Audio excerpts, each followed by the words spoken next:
raxas هذا مفعنا marka hore mid badan baa qabay waa xanuunsanayay naftooda way qalleeyay ma sha Allah hadana ee mutaqaana alxamdulillah naftooda aad u fiican tahay qalliinkii waa ku faa'iiday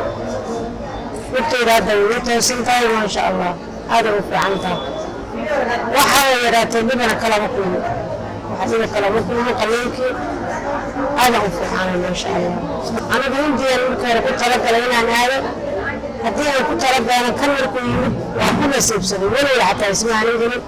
waa ku nasiibsaday waana ku faa'iiday alxamdulillah isbedel fiican baan helay naftooda way toosan tahay caafimaad weyn baan qabaa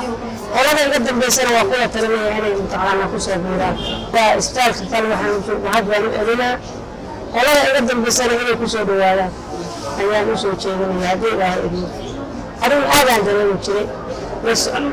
socodka waa dhigayay naftooda way qabaan hadda naftooda way toosan tahay dirita waa wax xanuun haba yaraayo ma qabo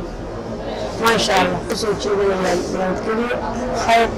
iyo inta iga dambeysana inay qalliinkooda iyo mutaqaalkooda ka sii wadaan aniguna mahad baan u celinaa insha Allah haddii ilaahay